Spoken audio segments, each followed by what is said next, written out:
Bonjour à tous.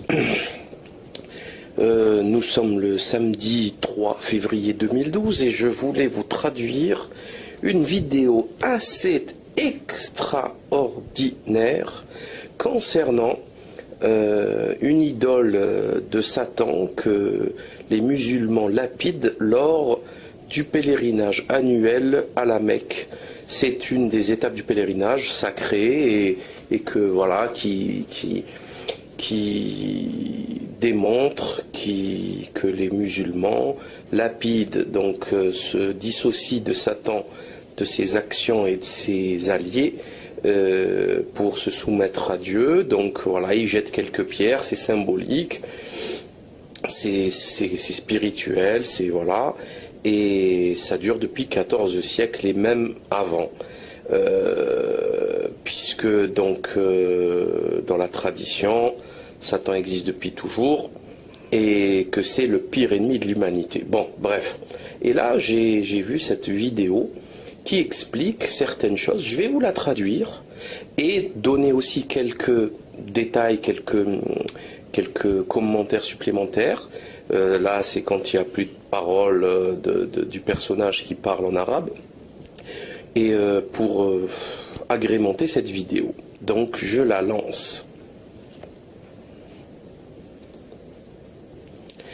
Donc l'obélisque est un signe maçonnique qui est en rapport avec leur rite satanique et que l'on peut retrouver dans différents endroits dans le monde et qui ne laisse aucun doute quant au travail ordonné pour transformer le culte luciférien en culture, simple culture artistique dans le culte satanique. Et là, il nous montre différentes obélisques. Donc on a Washington, on a Paris, l'obélisque de la Concorde, 33 mètres de haut. On a le Vatican, porté par Caligula, donc de la place Saint-Pierre. C'est quand même assez grave. Vous avez ici Istanbul, je crois que c'est l'obélisque de Théodose. Vous avez ici Buenos Aires, qui a été construite dans les années 30, sur la place d'une église, l'église de Saint-Nicolas, je crois. Ils ont détruit l'église pour la construire. Ici encore Rome, vous en avez plein à Rome, je crois qu'il y en a une quinzaine d'obélisques. Donc on observe un petit peu dans le monde entier. C'est quand même assez curieux dans un pays chrétien de voir ces obélisques. Là c'est l'Irlande, Dublin, dans un jardin public. Sao Paulo, Brésil, là encore. La Hollande, La Haye. Alors là c'est extrêmement grave puisque au-dessus est écrit Dieu garde et protège Néderlande, donc la Hollande.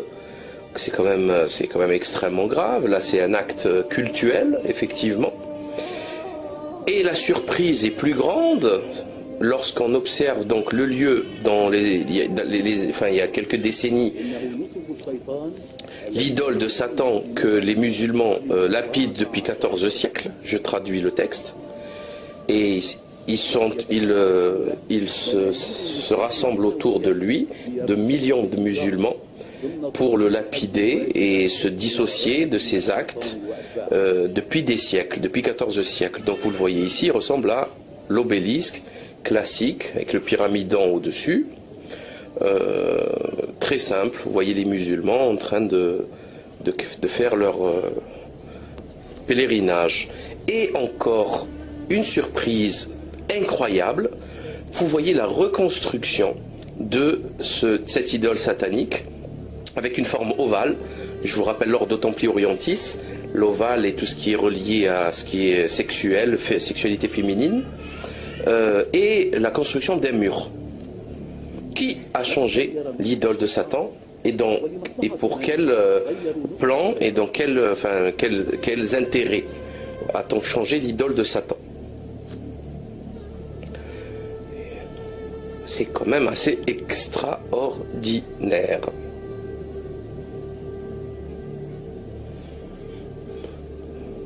Là, vous voyez les musulmans prier le Seigneur Et vous avez ce nouveau mur, cette nouvelle symbolique de Satan,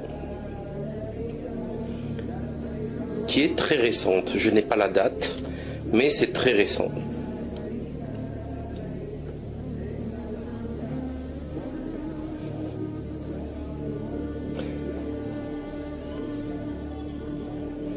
Donc c'est pour tous les musulmans qui croient que leur religion est protégée contre toute falsification, eh ben ils me font doucement rigoler. Et là, écrit sur l'écran, dans quel intérêt ils ont changé l'idole de Satan. Est-ce que les musulmans savent où est l'idole de Satan maintenant? Il est sur le mont Arafat, et le jour où ils se réunissent sur le mont Arafat et ils lisent le Coran et ils prient leur Seigneur, eh ben il est à côté d'eux, il est avec eux, ce qui est complètement ahurissant. Donc cette construction n'y était pas avant, elle est récente. Elle disparaît comme par hasard dans l'endroit où elle devait être, et elle réapparaît sur le mont Arafat, qui est un mont sacré extrêmement important. C'est l'étape la plus importante du pèlerinage, et là vous les voyez en train de toucher le mont. Ils ne savent même pas ce que c'est, hein. Vous savez, c'est l'effet de groupe, ils ne savent même pas ce que c'est. Ils ne savent même pas ce que c'est. C'est très très curieux, très très très grave. Et là, ce qui est impressionnant, c'est que vous savez qu'à la Mecque aujourd'hui, les salafistes wahhabites, intégristes, là, les guignols, qui dégoûtent tous les musulmans de la religion. Vous savez, il y a des policiers, là, il y a des petits censeurs pendant le pèlerinage qui passent leur temps à dire aux gens ça c'est haram, ça c'est haram, ça c'est haram, ça c'est haram. Tout est haram en fait. C'est impressionnant, tout est illicite. Et par contre, cette nouveauté, ce qu'on appelle une bid'a, c'est une nouveauté, une création religieuse qui donc humaine et non pas de source d'origine divine. Eh ben, elle est extrêmement grave. Par contre, c'est pas haram, c'est pas illicite. On laisse faire. Donc, vous voyez là parfaitement qu'il y a une volonté donc d'infiltration, de dénaturation de l'islam, comme ça a été fait en 62 par le Vatican II avec le christianisme, le catholicisme plus exactement, quand la messe a été changée et que le prêtre devait maintenant tourner le dos à Dieu et regarder en face les croyants. Avant, le prêtre, il regardait, il tournait le dos aux croyants et il parlait au Seigneur.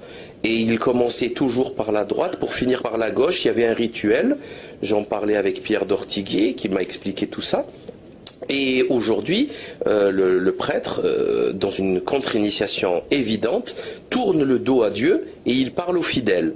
Donc c'est quand même assez grave. Du jour au lendemain, ils ont changé ça après infiltration du catholicisme par les franquistes. Et là c'est exactement la même chose. Les sabbataïstes, depuis un siècle, ont infiltré tous les royaumes du Golfe et tous les pays musulmans. La preuve en est encore une fois cette histoire hallucinante d'un prince saoudien qui vient d'être condamné en appel en 2011 à 10 ans de prison pour trafic de cocaïne via le Venezuela. Donc il voulait se servir de son passeport diplomatique et il a passé 2 tonnes de cocaïne. C'est le beau-frère du roi Abdallah, Saoud d'Arabie Saoudite. C'est quand même très grave. Ce type, il n'a pas besoin d'argent, il n'a pas besoin de faire ça. Donc on voit très bien cette idéologie satanique, destructrice, sabbataïste, d'infiltration, dont je parle de plus en plus pour que vous compreniez, parce que c'est la seule et unique clé de lecture pour comprendre ce qui se passe dans ce monde dégénéré, décadent. Hein, voilà, je vois pas d'autre chose. Je comprendrai pas autrement pourquoi le Qatar financerait la campagne électorale de Benjamin Netanyahou, achèterait le PSG ou tout simplement demanderait aux Israéliens d'assurer la sécurité de la Coupe du Monde 2022. Coupe du Monde qu'ils ont gagné que grâce à la corruption, selon l'affaire du Qatargate. Je crois que c'était France Football ou l'équipe qui vient de la dénoncer. Bref, c'était de la racaille, des voyous, des criminels, des pédophiles, des cocaïnomanes. Il y a un autre prince qui s'est fait choper avec son amant à Londres dans un hôtel de luxe, qu'il a tué à coups enfin il a tellement frappé qu'il en est mort. Un homosexuel, donc c'est quand même extrêmement intéressant tout ça. Et voilà, donc vous avez cette réalité qui contredit totalement les concepts religieux, etc., dont on nous bassine, hein, voilà, et cette réalité, par contre, correspond parfaitement à la décadence sabbataïque, au salut par le péché qu'a prôné Sabbatai Zevi et Jacob Frank. Donc voilà, c'est quand même important que les gens sachent tout ça, qu'ils sachent que l'on est en train de changer leur religion, que la Mecque, le pèlerinage est devenu pour moi, certes je n'ai aucune autorité de savant, mais je peux sans problème dire aux gens que c'est illicite. La Mecque, le pèlerinage aujourd'hui est illicite, et il est extrêmement important que chaque musulman fasse son possible pour libérer la Mecque de cette colonisation sataniste, de cette secte criminelle qui détruit, voilà, la Mecque. Alors vous connaissez certainement les histoires de la destruction de la maison du prophète, hein, la destruction de plein de sites historiques. Hein, c'est pas des sites cultuels, ils font pas partie du pèlerinage en tant que tel, mais c'est des sites quand même historiques. Ça fait 14 siècles qu'ils sont là. Je vois pas pourquoi on les détruit aujourd'hui. Enfin, ceci n'a aucun sens. Et on met par-dessus quoi? Des toilettes, des salles d'ablution, etc. Ça n'a aucun sens. Exactement comme l'obélisque du Brésil, ou plutôt d'Argentine, où on a détruit une église pour mettre dessus l'obélisque satanique du dieu Baal. Parce qu'il faut savoir que c'est un symbole phallique, solaire, de fécondité, etc., du dieu Baal. Baal qui n'est rien d'autre que Satan. C'est un culte satanique. Voilà. Quel rapport, enfin, comment peut-on, par exemple, à Dublin, l'obélisque, soi-disant, c'est pour honorer un certain Wellington. Ben oui, non, qu'à sculpter la statue de Wellington pour l'honorer. Qu'est-ce que c'est cette histoire d'obélisque? Enfin, ça n'a aucun sens. C'est impersonnel. Ça n'a aucun sens. On ne peut pas faire des obélisques comme ça pour Washington et dire que c'est le monument de Washington. C'est pas le monument de Washington, c'est le monument de Baal. Enfin, qu'abruti, imbécile, qu'est-ce que vous racontez? Ça n'a aucun sens, qu'est-ce que vous dites là? C'est le monument de Baal. Voilà, c'est un culte religieux, satanique, puis c'est tout. La Bible en parle, l'islam aussi en parle, puisque c'était l'idole satanique qu'il fallait lapider. Donc les choses sont limpides, sont claires, comme de l'eau de roche, pour ceux qui savent voir, qui veulent voir la vérité, l'unique vérité. Il n'y en a pas 5 des vérités, il n'y en a même pas 2, il n'y en a qu'une seule. Tout le reste n'est que mensonge. Il est aussi important de dire que l'on s'offusque, par exemple, de la destruction des idoles. Franchement, je suis d'accord, hein, il n'y a pas à détruire des vestiges historiques qui nous enseignent de la présence des êtres humains à certaines époques, à certains endroits. Et donc ça se respecte. C'est les actes qui comptent, c'est pas une pierre. Enfin bon, bref. Donc on nous a bassiné avec la destruction des Bouddhas de Bamiyan en Afghanistan par les talibans, ou par les destructions de mausolées des marabouts au Mali, par exemple. Par contre là, ça ne choque personne, hein, qu'on détruise la maison du prophète, c'est-à-dire le prophète de l'islam et de la civilisation islamique qui a rayonné par le monde pendant plus d'un millénaire. Enfin, c'est quand même assez ahurissant. C'est même pas de poids de mesure. C'est de l'hypocrisie la plus abjecte.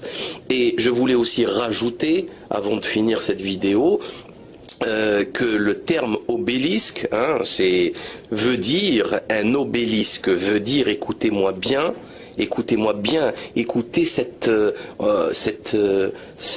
ironie extraordinaire des mots. En grec, ça veut dire brochette à rôtir.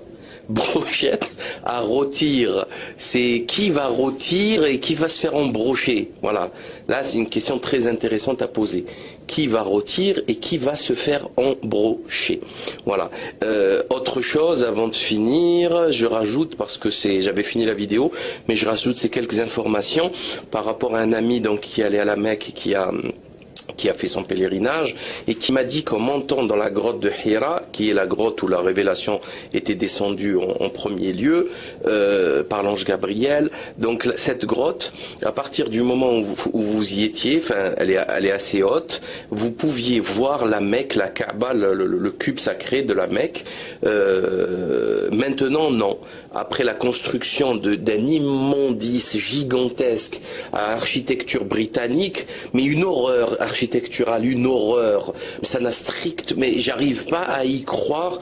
En fait, je l'avais pas vu parce que bon, j'y suis jamais allé à la Mecque, mais et ni en photo, je l'avais jamais vu. Et c'est un truc, un bloc architectural, des bâtiments, mais abominables, un genre de Big Ben monstrueusement grand et qui bloque la vue donc de la grotte de Hira à la Mecque. Donc on peut plus la voir, alors que c'est un axe quand même assez chargé de symbolique, d'énergie, de baraka, de miséricorde, etc. C'est des choses très importantes. Hein.